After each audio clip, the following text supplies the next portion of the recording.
Okay, Saturday morning in the kingdom. Yes, and it's kind of smoky here. I don't know why. Somebody had to put the meat phone back in the hose shack because yesterday I got censored. Yes, unfreaking real.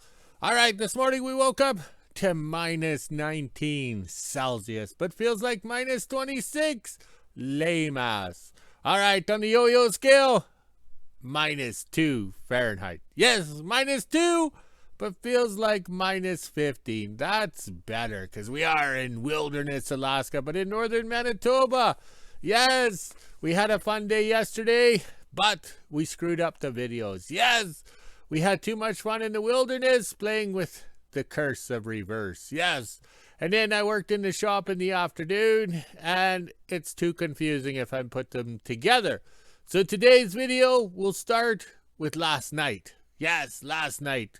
That way, the purists, the enthusiasts on the Chevy and GMC trucks can watch one video to criticize how I brutalized the 38 GMC. Plus, the boss will think I did more work in one day than I actually did. All right?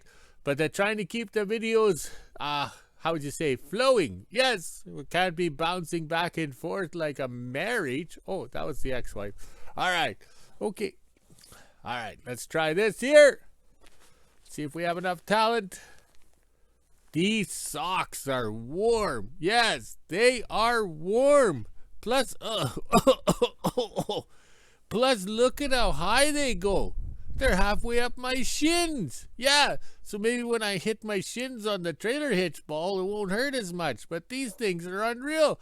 These are like high granny panties. Yeah, high toppers. Look at how high they go. Yes, you know you're old when your lady friends are wearing granny panties that go right up top to the belly button. Yes, oh, the good old days. Yes, and then when you get to be an old guy like me, oh, we won't discuss the underwear. Oh, yes, we try to keep this family-oriented. All right, let's see if we're worthy of taking the me phone out of the hose shack. All right, the dogs are getting excited because I'm out here, standing here holding the stick, so they know what's happening next. After I put the stick away and cough my brains out because of the smoke, we get to go for a walk. They get to run free and poop and pee everywhere. All right, we'll scroll around. The wood stove there had hot embers this morning, so that means it smoldered all night, put out some nice heat to heat the shop extension right here, because the electric furnace heats the old part of the shop. Yes, oh yes, look at that smoke. It's a little windy out here. I better put the me phone back in before I get censored. Yes, all right, we got lots to do today because we're working on that 38 GMC, but last night's video will make it look like we worked twice as hard and drank twice as much. Uh-oh, the thing's all dark and light, dark and light. Oh, I've been censored once again. Well, I better go. Here comes the boss. Okay, after coffee in the kingdom, yes, we plowed for, what, an hour and a half? That was it.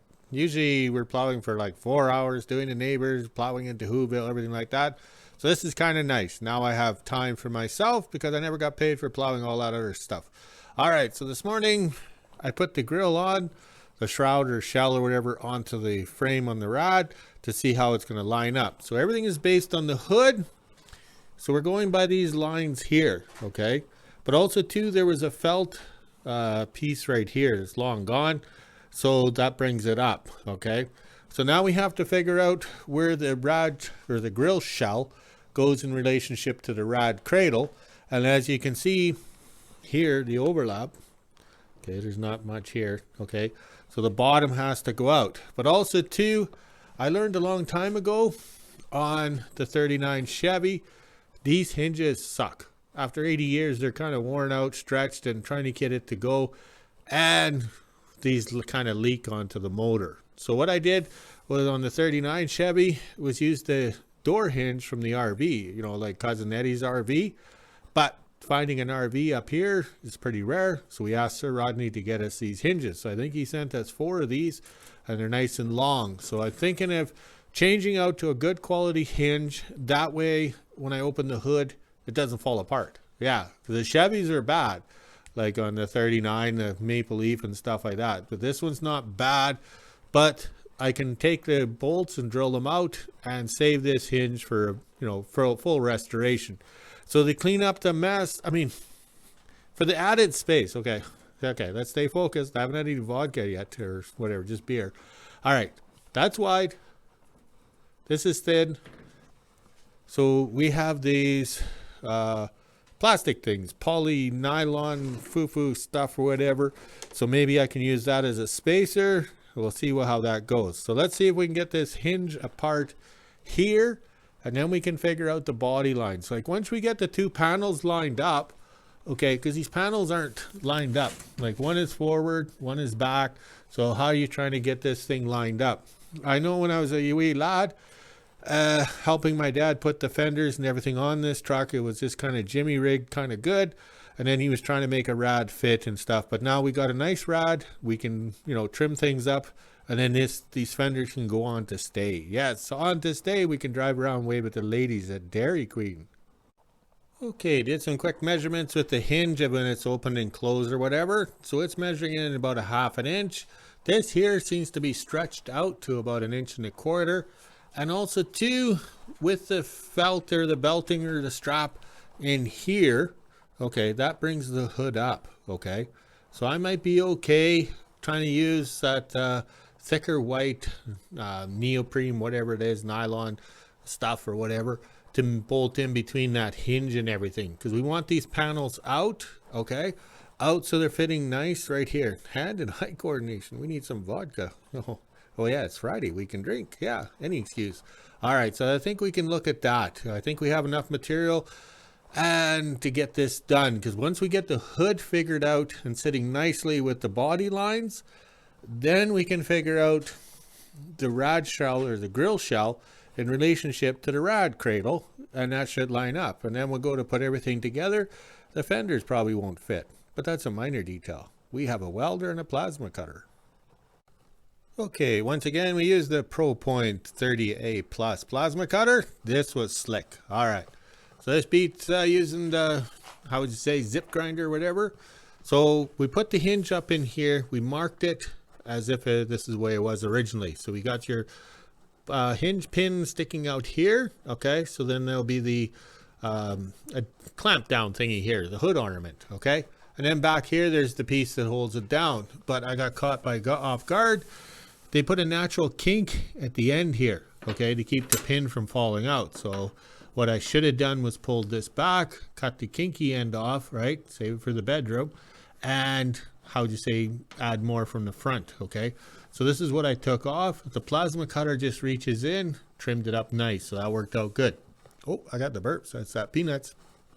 Okay, so now I know that I have the hinge pin, okay? And that's what Sir Rodney had to find for me, was the hinge with a 1/4 inch pin, because there's a lot of weight and you're trying to hold this into place, okay?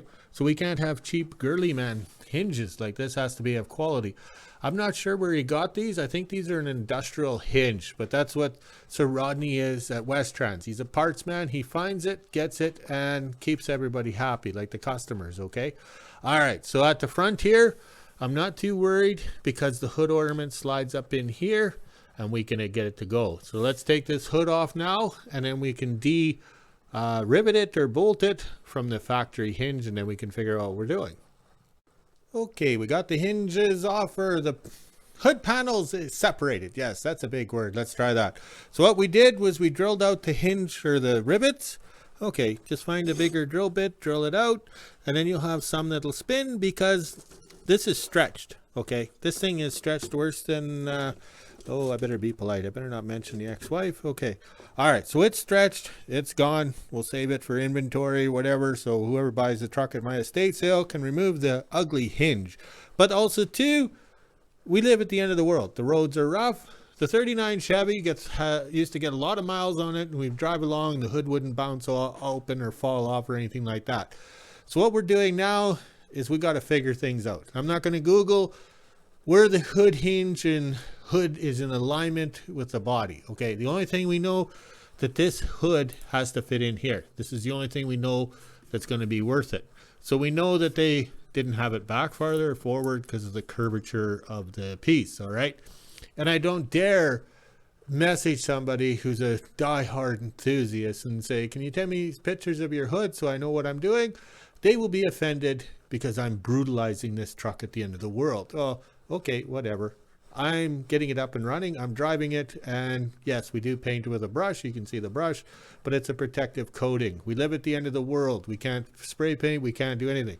So according to my calculations and due to the rotation of the earth and what I seen on Sesame Street this morning, if I get this to fit down in here, okay, I got to get the back figured out. All right. So I have to buff some more off of here.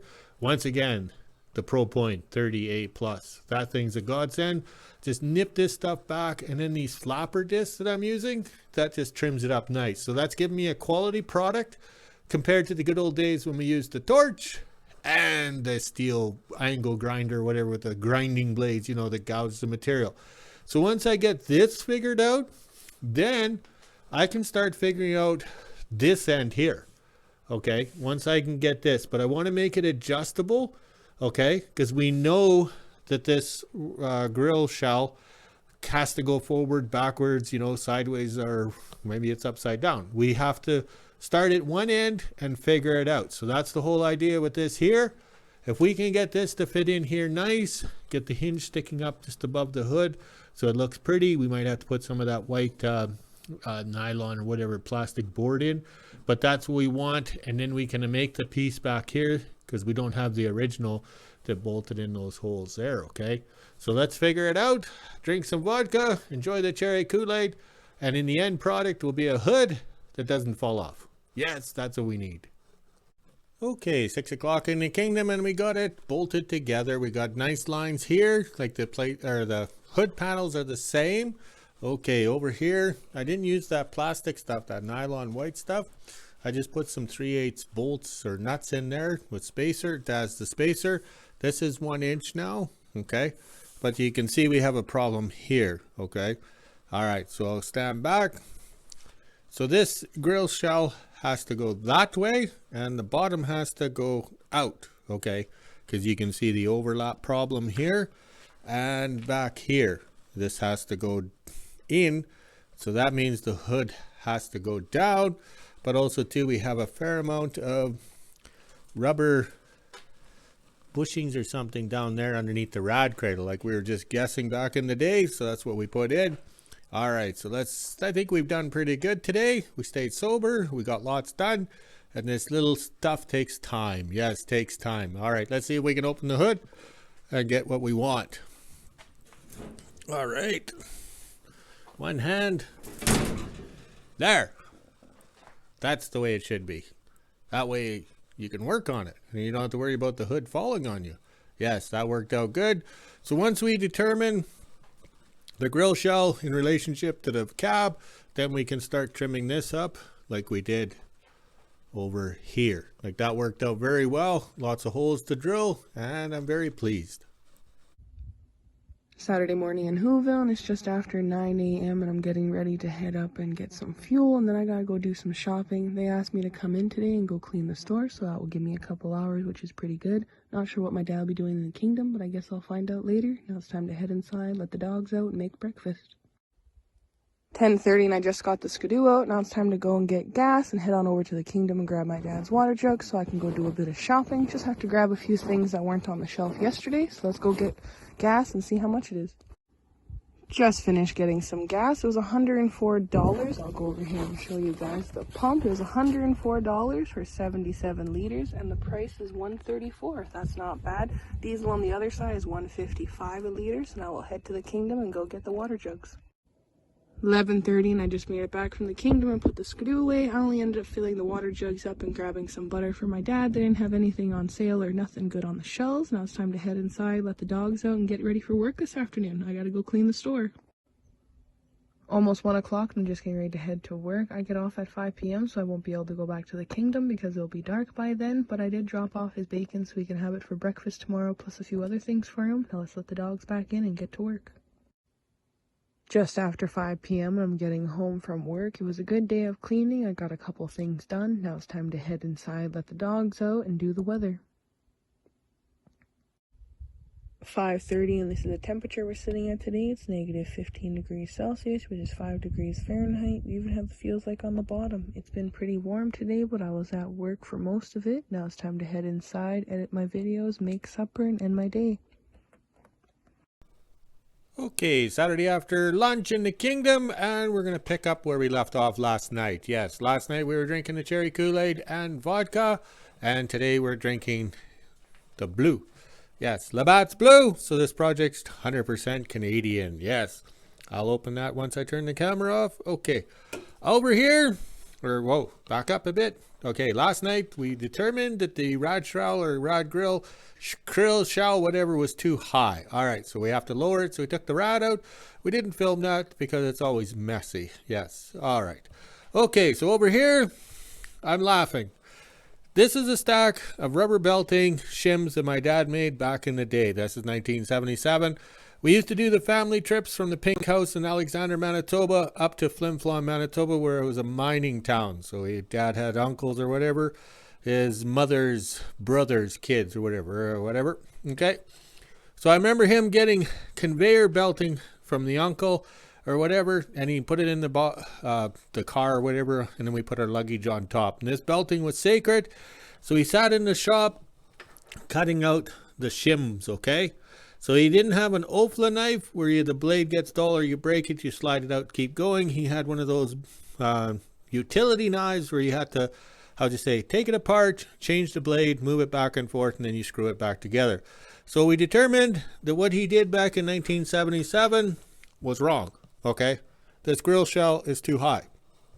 So today, in the year 2024, we're going to correct that. We're going to go for lower shims. Oh, I got the burps. I've been eating those peanuts after lunch. Okay, so we're going to go for lower shims. I live in a mining community or a dead mining town or whatever, better known as WHO-ville. So we have lots of conveyor belting so we can make our own. So let's get this project underway. Let's see if we can have that hood opening and closing tonight before the beverage kicks in. Okay, it turns out the rad cradle down here, bolts there, it has to go forward quite a bit because nothing's lining up. Maybe that's the problems my dad had back in the day. All right, but he didn't drink professionally like me, so he wouldn't come up with creative ideas. So I'm not going to go out, wander around in the snow, look in the sheds for a piece of steel. This was in the shop. We'll reduce it in size and we'll begin the build. Okay, coffee time in the kingdom. Beer time in the kingdom. Okay. All right, so I made a plate here to move the rad shell or cradle forward, okay? I'm not getting fancy with the 1/2-inch bolts because everything on the older trucks was 3/8, okay, at the front here, but the holes have gotten bigger over the years, so everybody went for the 1/2-inch and everything. So all I need is this plate to be bolted. I'll drill 2 holes here, and then I can actually use my plasma cutter to make them slots or whatever if I have to. I'm just guesstimating on the location of this. And another thing over here, all right, everybody on the internet saying that's a 37 grill. That might be a 37 rad or grill shell. So that's why we're having to move the cradle because it could be different. 37 was a big year in the Chevy truck industry or GMC truck industry. They went from high cabs to low cabs. This is called a low cab, okay? Because when you sit in it, you can't see out the windshield, okay? So this is a low cab and it's the one piece, and the other ones, like the 39, is a high cab and it has a 2-piece windshield, okay? And these windshields crank out for those 5 hot days of summer. All right, so that's what we're kind of thinking. Maybe that's why my dad could never get the hood and everything to fit. I know growing up, if we went to the garbage dump in this truck and it always quit and everything, you go to open the hood, it was just a nightmare. It was always jammed up, or if you flipped it over onto this side, it fell off and stuff like that. When I put this truck back together during the lockdowns, all right, I had major problems with the fenders, the rad shell, everything like that. It was just a nightmare because most of these items were taken apart and never put back together. Also too, I was telling you about my dad and his belting, but also too, I grew up in the hot rod world, and as a young kid, Dad would ask me to bring the hockey pucks home from at the rink and stuff. All right, so those days of going to the rink and finding hockey pucks that have been shot over the boards are long gone. So we go to eBay, and we went to Amazon on this one, sorry, And we bought a box of these hockey pucks because we have hot rods. Yes, we're building the 37 Dodge Tribute truck and the 37 Dodge hot rod from my wasted youth. So I think we'll be using hockey pucks to replace the rubber thing, and I'll keep that as a memory of my dad, because this belting came a long way. It's been in the family a long time, and it has historical values of dad struggling to cut it. And now, in the new world, we go on Amazon, spend my hard-earned book money, and buy some hockey pucks and have them delivered. Oh, that was so stressful, that purchase. Yes, I was relaxing waiting for it to be delivered. All right, let's go have some beer. Oh, yeah, beer. It's not coffee time, it's beer time. All right. Okay, after coffee in the kingdom, and we kind of got it. We're very close, yes. Also, too, you have to remember this side has been pushed in. That's why the X's are in there. I used the purple marker, I think it was. All right, so this is better. This is looking better, yes. We got nice lines back here. Okay, I got to put belting on the hood, so then it determines my width of the hood with the centerpiece. Also, too, we have the right slope with the hood. Once this is adjusted, this gap will be closed up. I'm very fortunate that this hood, these usually get dented and banged up pretty bad in here, but this one is fairly close, okay? Over here, it looks even better, okay? Because this side's not banged up, so I can fine adjust, and we got good lines back here, okay? So I'm very pleased. Yes, it only took, what, how many vodkas? All right, but that worked out good. We're a little close now on the front bumper, but I don't care. As long as it fits and looks normal. And this is what we did. The dad's original 1977 rad mount. And that's what we're using now. Standard hockey puck. And we're out 2 inches. We moved rad cradle ahead 2 inches. So I'm very pleased with that. All right, let's get this off and get going here to get some more done. So it looks like we had a productive day. Okay, I got out the ratchet strap. We always save the broken ratchet straps because they're good for weather stripping and stuff like that. And I use my piece of shit pop riveter to pop rivet the belting or the strapping on. So putting that on, that would be close to being what the factory had for belting or strapping or strips or whatever there. But it also proved that the hood is not wide enough, okay? So what I did was went up here, found the magic center line, okay? And I know where it is, okay? So then I made the piece to go on there. I don't have the piece. I don't know where it went. All right. So you always save your little nicky knacks when you're doing scrap metal recycling, tearing stuff apart. So these little pails here come in handy. First you drink the Folgers coffee, and then you use the recycle, repurpose. All right. So we get the heavy wall pipe right here. And what I did to make sure it was straight is I have a bolt in there. All right, so it's tight in that hole, so bolt it straight to the plate here, whatever, okay? And also, too, use your straight edge on your angle iron here, okay? That gives you your straightness. And then you look at it. If it looks crooked, we have a problem. If it looks right, have another drink.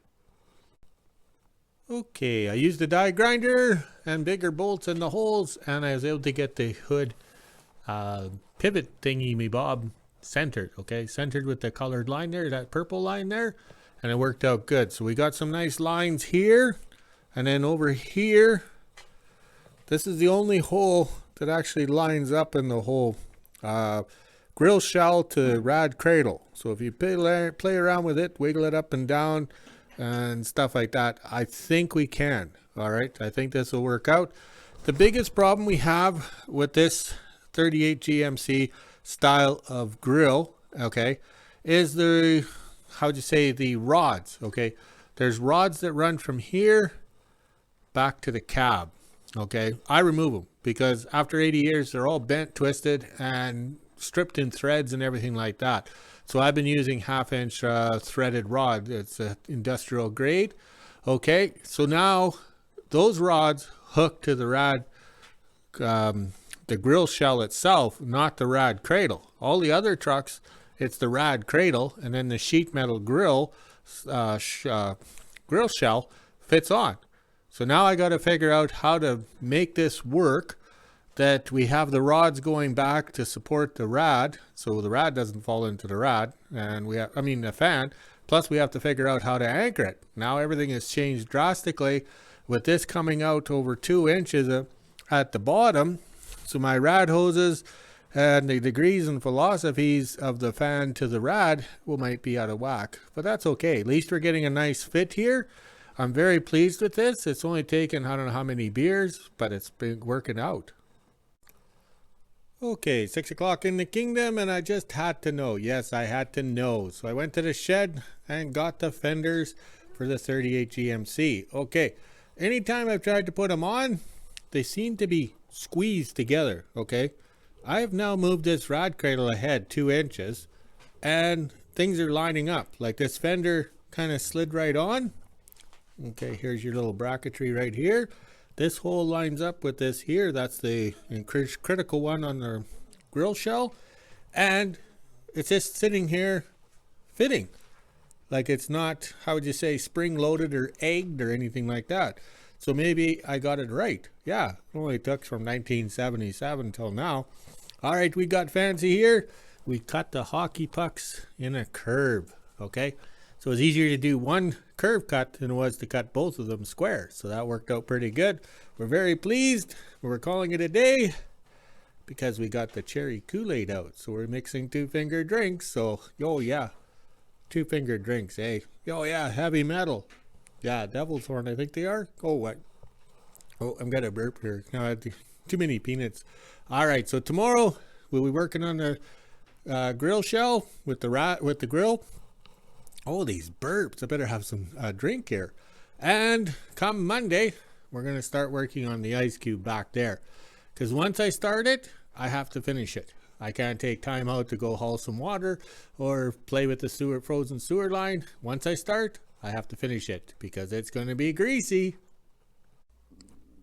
Okay, look at the wood smoke going straight up. That'll impress this Swedish kid. All right, we brushed them this morning. We had enough minutes for this video, so I put, oh, these lips need some more vodka. So I pushed up some wood totes with the mini hoe. One kind of fell over, minor detail. It's a good thing we weren't filming that. It was embarrassing. Oh, well. All right, so now we have wood for next week. So we will work on that D6 9U known as the Bismarck doing the clutch. And look at the flags. They're all tangled up and limp. Oh, what a mess they are. Oh, that'll be me later. All right, let's go walk the dogs, drink some more vodka, make a video, and we'll talk to you later.